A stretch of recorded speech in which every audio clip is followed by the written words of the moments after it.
Dobrodošli nazaj v oddaji Ta teden z Juretom Godlerjem, to je rubrika Vis-a-vis, z menoj pa nocojšnji gost, smučarski skakalec, gospod Cene Prevc. Pozdravljen. Živjo, Jure. Hvala lepa, da si se odzval na našem vabilu v to intimno klet. No, se nismo ravno v kletnih prostorih, ampak moram reči, da je prav fajn studio. Ti je všeč studio? Ja, tale, kar fajn zgleda. Imaš rad temne prostore? Na čase. Čisto odvisno od vzdušja, česarkoli, ampak ni tako, da bi zdaj želel samo temne prostore, temne imamo, svetlih. A si to zdaj mislil na perverzen način? Temne prostore, da jih imaš rad včasih? Ne, so lahko. Niti ne v tem, če že zapeljemo v perverzen zadeve, imam jaz raj bolj osvetljen ambient v tistem momentu, če že. Da se vidi, kaj počneš. Ja. In da vidiš vse sodelujoče. Tako. Kako se čuva lotiti tega intervjuja, da bi na čim bolj iskren način prikazala gledalcem in gledalkam tistega pravega Ceneta Prevca, ki ga prej niso poznali? Ja, tlej zdaj pol spet dorezna. Tebi prepuščam, da zapelješ pogovor, kamor steče. Sem pa jaz človek, ki si tudi rečem, zakaj bi pa ravno točno vedel, rabel vedeti točno vse o meni ali točno kakršen jaz sem. Se pravi, ločuješ svojo zasebnost od svojega nastopanja, ker eni ljudje so taki, da svoj celoten življenjski spektr dajo narodu, jejte, nažrite se me, ti si bolj doziraš.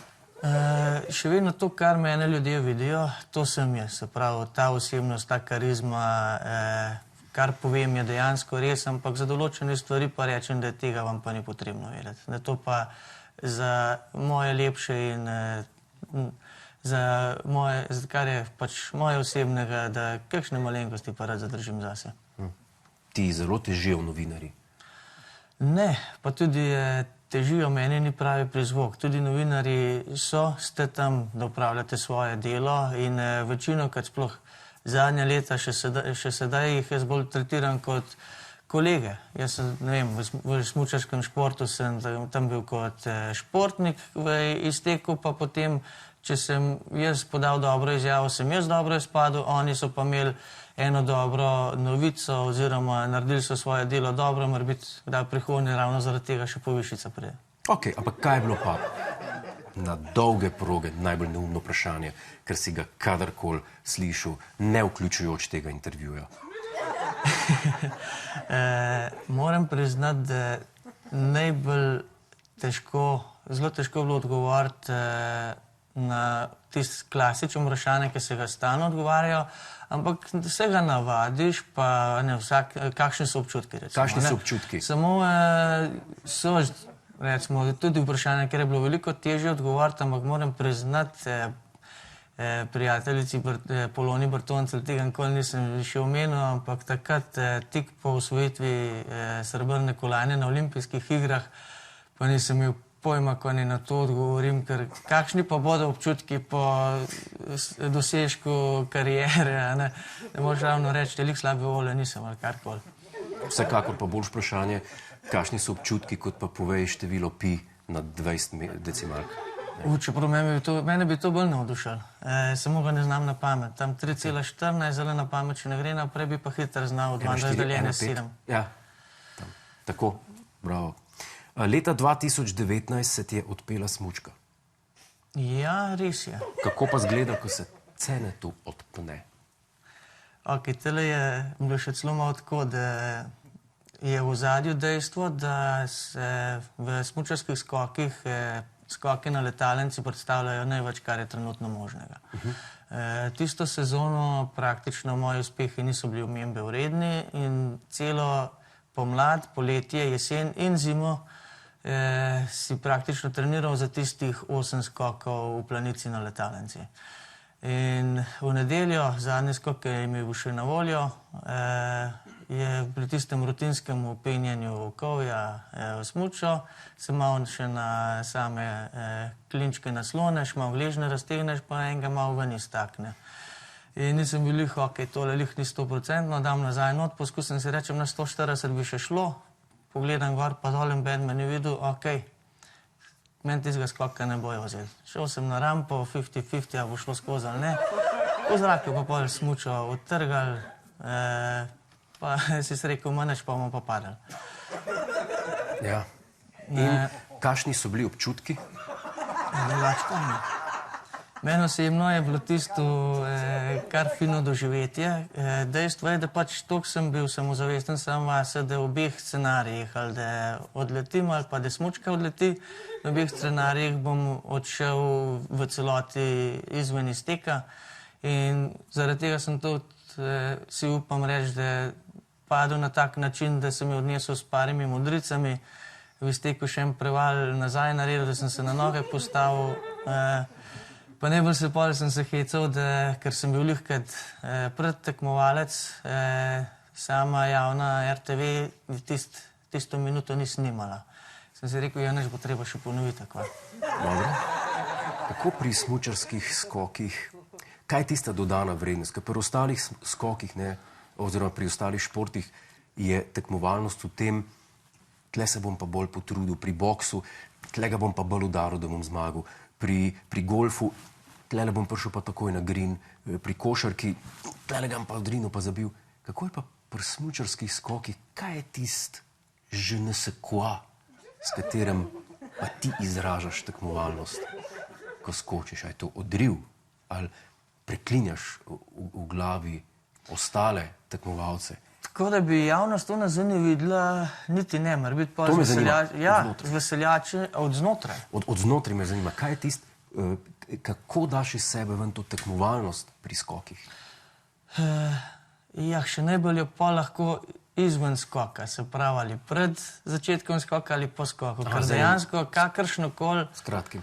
Ne, bolj sem mislil z veseljem izteku ali podobnim, ali potem z raznimi kritnimi veselja v izteku, ali da se tam kaj dereš, kar ti paše, pa da je v kulturnih omejitvah, ker dobesedno tekom tistih 8-16 sekund, pa ja, če boš kaj bolj nasilno naredil, lahko ravno s tem uničiš celoten potek skoka in si dobesedno namesto zmage še v drugo serijo. Se pravi zen.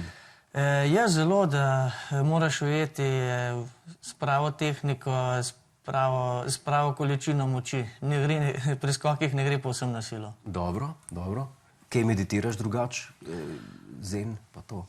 Prav tista meditacija s pokrčenimi nogami je sem eno obdobje malo pravilo bolj kot tega obiskovanja psihologa in da je bilo to vključeno potem tam zraven ali pa pri kakšni jogi.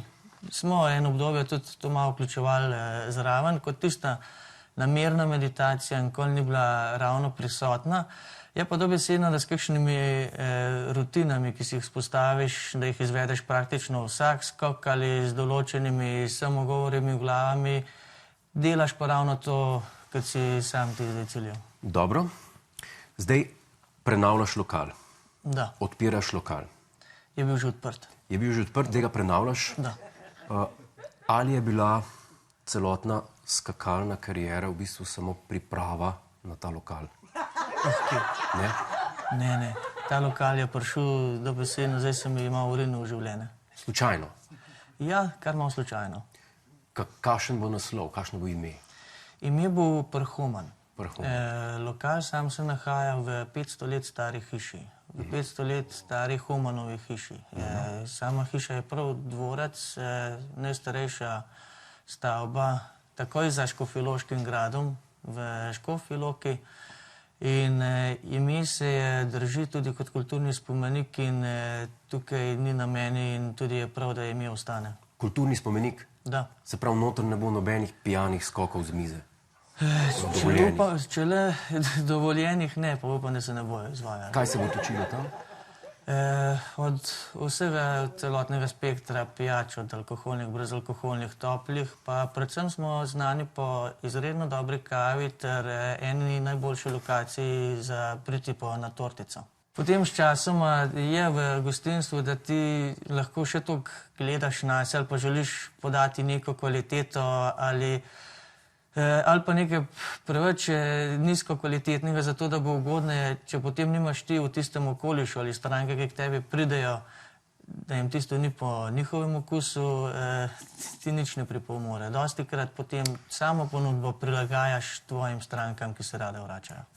Kakšna je po tvoje prihodnost smučarskih skokov glede na vremenske razmere, ki so vsako leto toplejše? Bo kmalu skoki po plastiki samo? Izvedlo se je že nekaj hibridov, se pravi dobesedno, da so se peljali še po ledu, pristajali na plastiko. Ravno zelo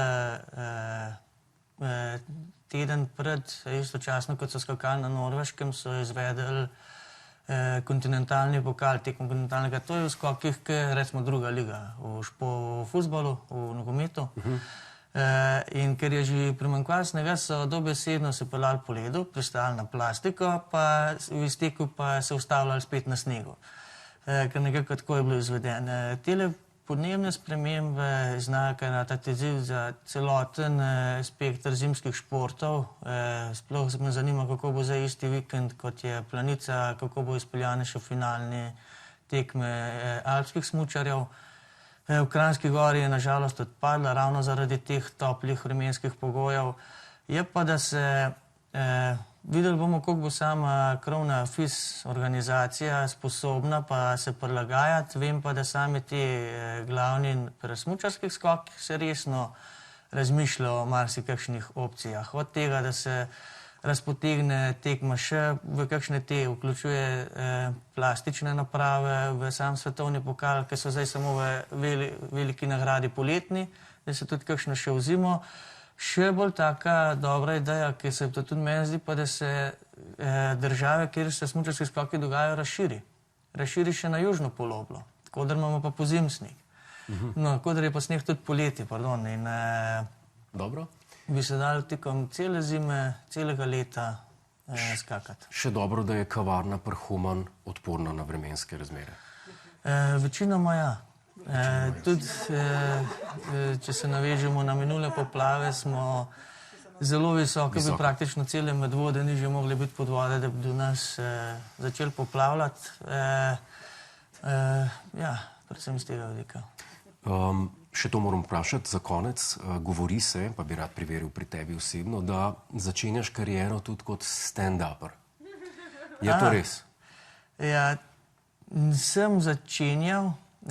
Moram priznati, da če smo lih pri temle, poslušalce lahko razočarava. Moj prvi nastop so že zamudili. Kje je bil? Prvi krstni nastop smo izvedeli v Škofji Loki. Na lokalnem prostoru. Tam redno mesečno se izvajajo prav stand-up. Večinoma se pa dela na tak način, da pride eden od bolj poznanih imen, kot recimo ti, potem pa še kakšne 4 zraven. Nisem poznal ime v stand-upu. Ja, priznam, v stand-upu resno, ne bolj v drugih komičarskih vlogah. V kavarnah. Tam sem poznal.